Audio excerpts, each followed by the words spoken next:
Okay, so what we're going to be talking about today is the inverses of functions. Okay, the inverses of functions. So we're going to talk quite a bit about that today. This lesson will be relatively short, so you should have time to probably complete your homework at the end of class. Okay? All right, so next page. All right, so what happens to the domain and the range of a function when the domain and the range flip places? What do we have? If we have x, y, right? X is my domain and y is my range. If those switch places, what do we have? We have the inverse. Okay, so essentially all the inverses is it's when you take the domain and the range and you swap places. Okay? Okay, so we're going to take a look at how this works all together. So on the next page, what you're going to see is you're going to see a whole bunch of data based on a wind tunnel. Wind tunnel experiments are used to test the wind friction or resistance of an automobile at varying speeds. So what you're going to see is you're going to see the data in miles per hour for the wind speed and resistance in pounds. Okay? So let's take a peek at that data. All right, so what do you notice about the resistance as the speed increases? It goes up, it gets bigger, right? All right, so generally, what do we do with data that's in a table? Scatter plot, good. Go ahead and insert a scatter plot. What's my domain here before we do that? The domain is speed, what's range? Resistance, okay. So control I, add data and statistics. Domain again, speed and range? Okay. Very good. All right, what do you notice about this data? Does it look familiar? If I were to put in a regression equation, what kind would we like to use?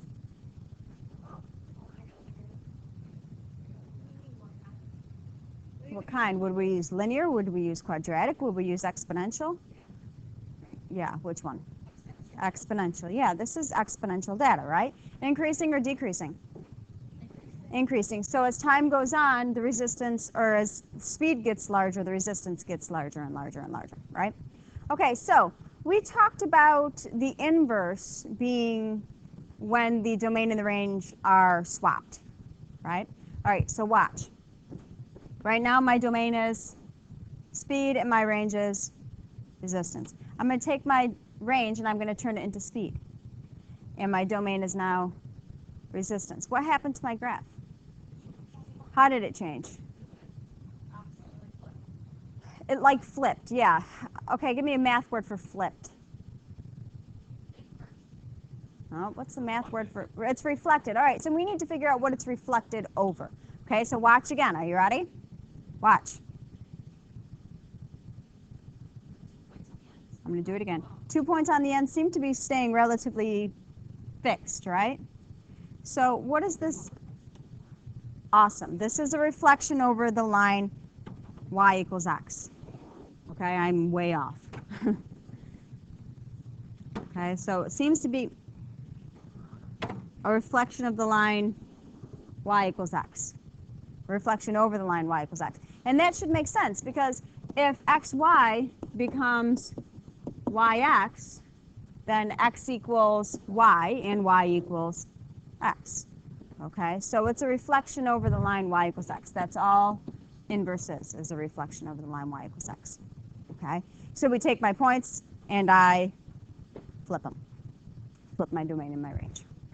Are we okay with that? Okay. So we've already done this. Let's take a look. All right, so how does the arrangement of the new data points compare to the arrangement of the original? They're not equal. They're a reflection over the line y equals x. They're a reflection over the line y equals x.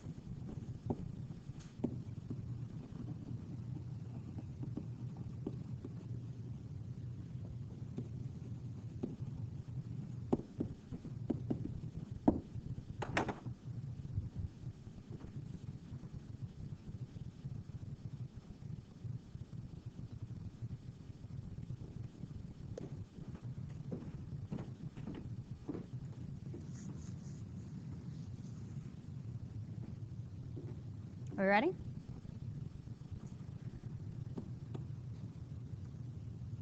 Okay, so what we're going to do is on the next page, we're going to insert a graph page, and we're going to graph the line y equals 2x plus 3. Okay? Then what we're going to do is we're going to look at the table, and we're going to figure out what the points of that line's inverse would be, and we're going to plot those to come up with its inverse. Okay? So, new page, graph page, and we're going to graph 2x plus 3.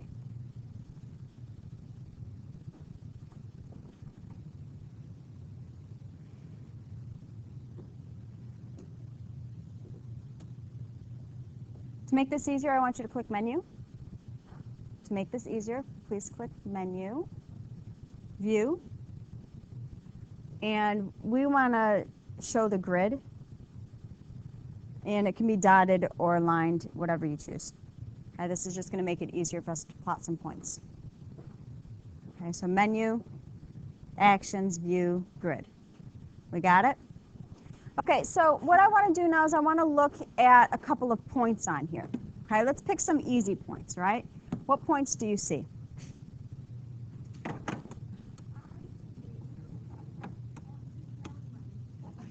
Yeah, you see 0, 3. Okay, what else do you see?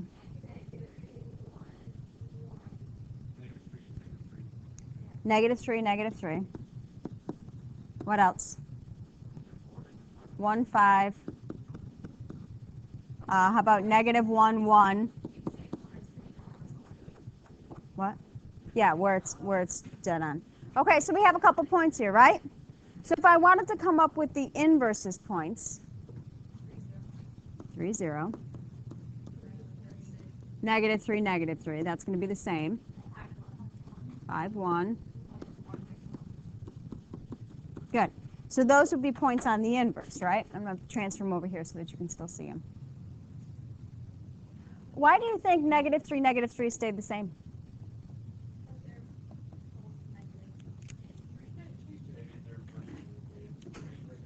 What? It would be right on what? Yeah, it'd be right on that y equals x line, right? We said that the inverse is a reflection over the line y equals x, correct?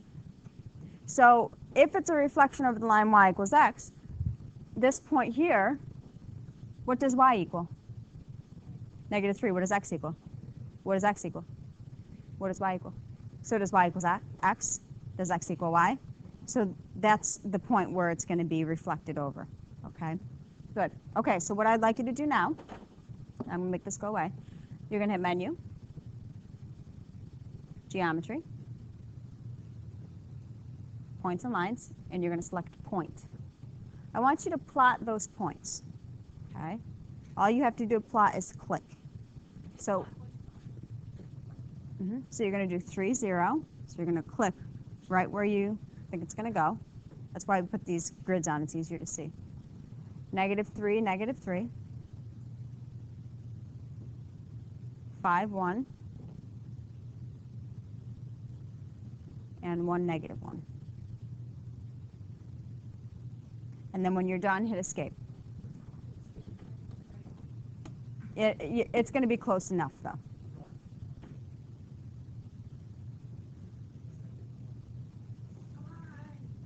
It's 1, -1, sorry.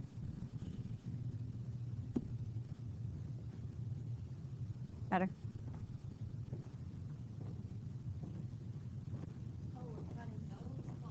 Yes, dear. You're plotting the points for the inverse function, right?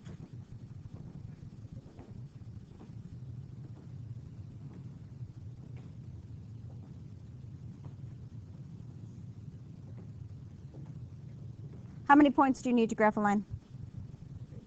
2. All right, so I want to put a line through here. So what I'm going to do is I'm going to hit Menu, Geometry, Points and Lines, and I'm going to select Line. Easiest way is to click the 2 points that are furthest away from one another to get a line. Click on it and hit Delete.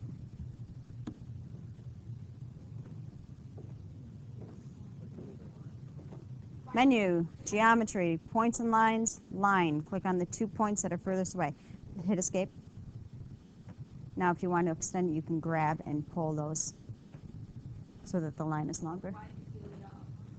Hit Control Z if you did something you don't like, to undo. You can undo up to like 200 times. Okay.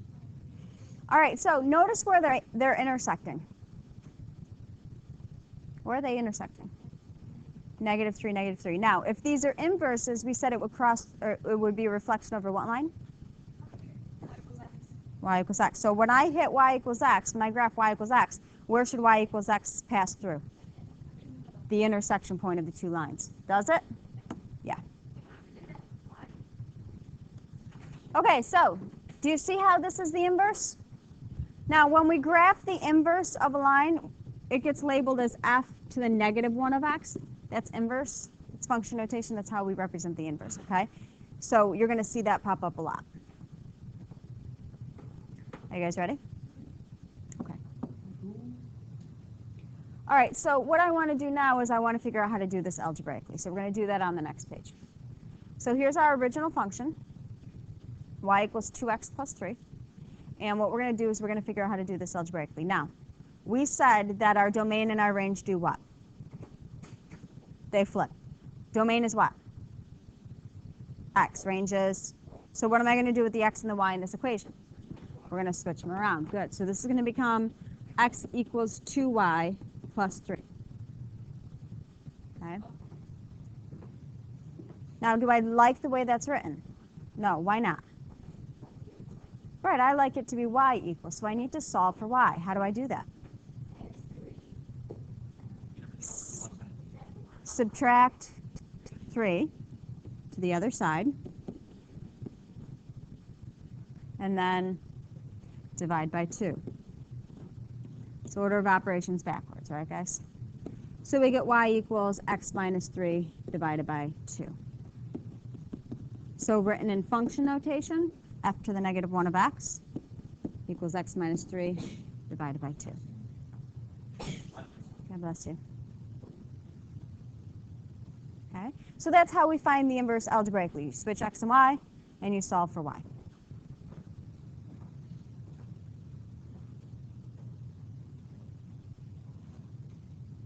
Are we okay?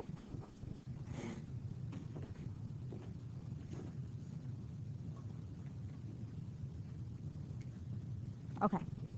So far you've observed two functions and the inverses of those functions. In both cases, the original functions and its inverse pass the vertical line test, right? When something passes the vertical line test, what does it tell us about it?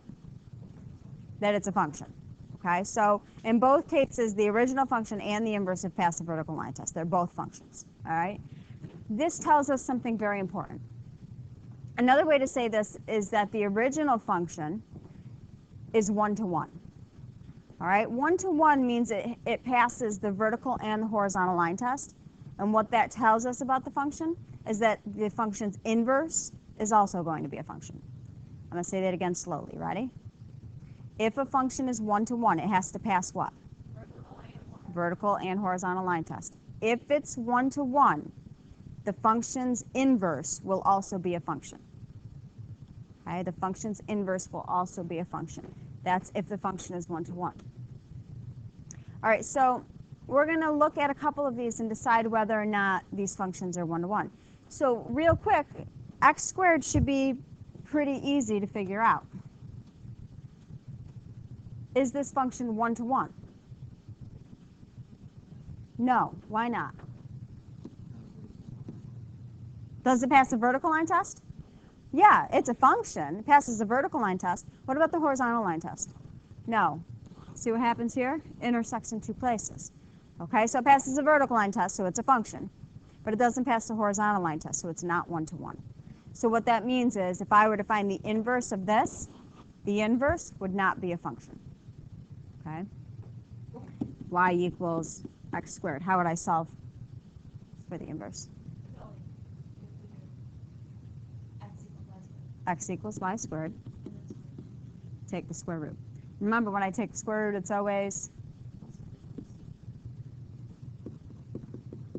okay, so there's your inverse, plus or minus the square root of x. Okay, so I'm going to graph that so you guys can see what it looks like.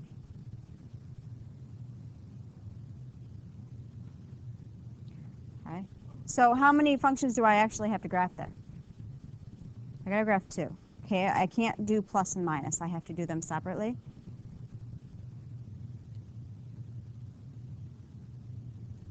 So this is all 1. The green and the yellow would be 1. So that's the inverse of x squared. All right? It's not a function. It doesn't pass the vertical line test. You guys okay with that? Okay. Good. All right, let's move forward. All right, so to obtain the inverse of a function, we're going to A, the domain and the range, trade places. B, reflect the graph of the original function across a special line. What's that special line? Good, y equals x. C, switch around x and y in the original function. Or D, all of the above. All of the above, very good.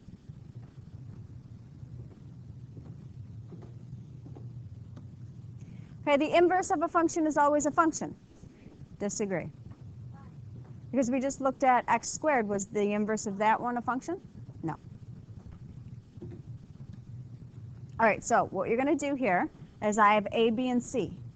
I want you to algebraically find the inverse. Now, see these over here? Oops. These are the answers. So you should be able to show me the work for this, find the inverse, and see that it matches to be the one on the right.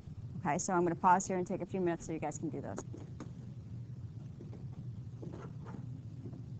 Okay, so let's talk about the first one. What's my first step? Good. Add 2. Good. Good.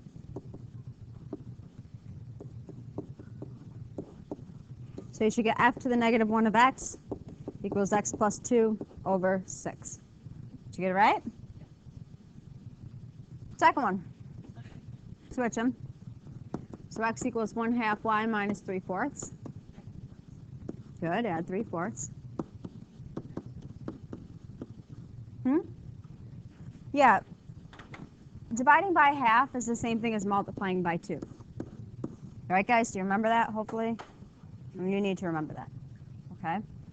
So you get 2x plus 3/2 equals y.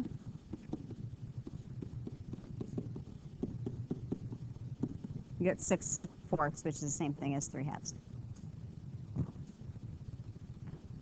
Okay?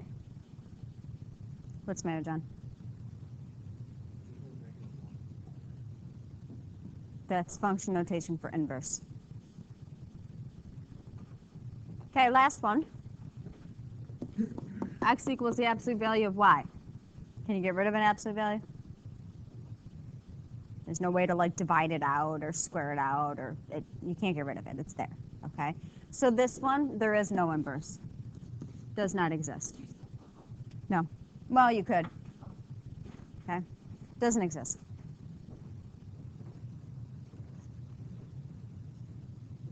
Okie dokie. All right, so your homework is in your packets, pages 8 and 9. Please take that out.